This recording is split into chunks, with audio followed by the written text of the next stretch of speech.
are encouraging, and no, She's not a single one of them said to you, let's not break into this vehicle.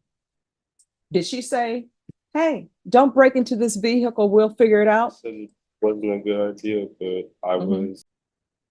All right, after reviewing states exhibits 1 and attachments, the court will find there's sufficient evidence to find you guilty. Court will defer finding you guilty as you applied for deferred adjudication. Are you proceeding with sentencing? We are, Your Honor. Anything you wish to say on behalf of your client? Just as the court probably has gleaned from the report, it was a very poor decision-making on his part, Your Honor. Why are you stealing cars? I just made a bad decision. I was tired. I wasn't thinking straight. Everybody's phones were dead and they were stuck in a car. We were riding around at night, hanging out, and then the car broke down. I tried changing the tire of the car, the ABS locked up or something. It wouldn't start up and their phones were dead. And it was a whole bunch of females. It was my girlfriend's friends. So I took a car to take them home and get us home. And No, you're skipping over a whole lot of things. You're just acting as though, oh, so I took a car to take them home and this is what happened. That's a bunch of nonsense. According to this, you broke into a car. So where did you find a screwdriver to break in the car? it was in the car. All right, so the car that you broke into had a screwdriver in it? No, it was in the car that we were already in. So you're in a car, you say that car stalls. So your bright idea and the people with you are to break into another car. It wasn't a bright idea, but that was the idea. No, I'm being sarcastic. So you, out of all the cars you see in the parking lot, why did you choose the Dodge? Because I'm sure there was more than a Dodge there. I didn't take a dog. It was a Kia Soul. All right, so the Kia Soul. Why did you take the Kia Soul? Of all the cars that I'm sure there was more than just the Kia Soul there. So how did you choose the Kia Soul as the one to break into? I don't know. I just heard of all the videos and stuff of people doing that Kia stuff, and I just knew that it was a. Ah, so there we go. So I he's looking at understand. videos and he's determined that the Kia is the easiest one to break into. I'm asking. Yes, ma'am. So why are you viewing videos on how to break into vehicles? I didn't view it on how to break into. I just saw it. Okay. So how does the conversation go? And you say you're with your girlfriend and these other people. How many people were with you? It's four of us. All right. So what's your girlfriend's name? So So Chloe, what's Chloe's last name? Olive, Olive. All right. Who else?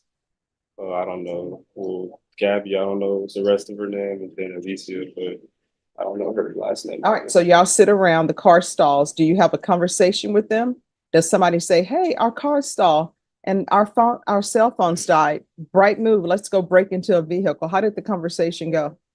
I don't really remember how the conversation went, but we didn't really talk about it like that. We were just like, we're gonna go get a car because we were sitting there for a while and we didn't know what to do. It was late at night and we didn't really have anybody we could call because our phones were dead. So Mhm. we just, or I just went. Kind of So there was no convenience store in the area. not that I knew it wasn't my area, so I didn't know. Oh, so there's no convenience store in all of the area where you were. Not that I could see. Mhm. How far did you go in school? How did I go up? Yeah, how far did you go in school? I graduated Where did you graduate from? from Roosevelt High School. And what have you been doing with the rest of your life other than breaking into this vehicle? I was a boxer and I was working with my cousin in restoration for a little while. A boxer? Yes. Where? At Scribner Boxing Gym. And what's your weight class? I was fighting at like 140, 147. And how many fights you have? I only had one fight until I stopped fighting for school because I had to pick up more hours at work. All right, and did you win your one fight? No, ma'am, I didn't. I did way too hard of conditioning. My legs gave out on me in the second round. So you only went to the second round? No, I went all the way through, but I lost it to decision because I wasn't throwing enough punches. I was too tired. Who do you live with? My mom. Do you have any children? No. His mom's here, Judge. All right, where's his mom? He's making silly decisions. I mean, people get killed for that. I know. This is Texas. Nobody wants you breaking into their vehicles. That person, that Kia, guess what? That person worked hard for that vehicle. And for them, guess what that was? That was probably their transportation to work, their transportation to the grocery store. And how would this society be if that person who now doesn't have a vehicle say, I came out, I had to go to work, my cell phone's not working, and my vehicle's gone, so let me break into another vehicle. That sounds so silly. I don't know what they're teaching in school or what's wrong with people. I understand, Judge. They stopped teaching civics. I know. And we've had a long discussion before we appeared before, along with his mom. I mean, we've had some long discussions with him about his decision making. So And if you're drug tested, what are the results going to be? Tell the truth, shame the devil. What are your results going to be? Maybe a little bit of marijuana. That's it. All right, mom, he's doing marijuana. So here's the thing. Why are you coming to court asking me to place you on probation and you're still using marijuana? I'm not still using marijuana. You want to go? I can send you to the state jail facility. Around it. So I'm kind of around it, so it's not really out of my system. Around who? Me. It's just Now, who are the people you around? Well, my girlfriend's family. All right, well, that's going to end. He's not going to be with her while he's on this probation. I'm no longer approving of their relationship. That relationship is over. He's angry and upset, but you can't be around people that are encouraging, and not a single one of them said to you, let's not break into this vehicle. Did she say, hey, don't break into this vehicle, we'll figure it out? It wasn't a good idea, but I was set on getting home. Well, then you know what? Maybe her mom would appreciate the fact that you're not around her, because you put her life in danger. And I'm assuming you're supposed to love her. You put her life in danger by breaking into somebody's car.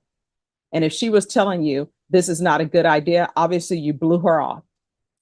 So that's strike number one against that relationship. Strike number two against that relationship is the fact that you're telling me you may be positive for marijuana because you're around it. And then I'm like, around who? And you're like Chloe and her family.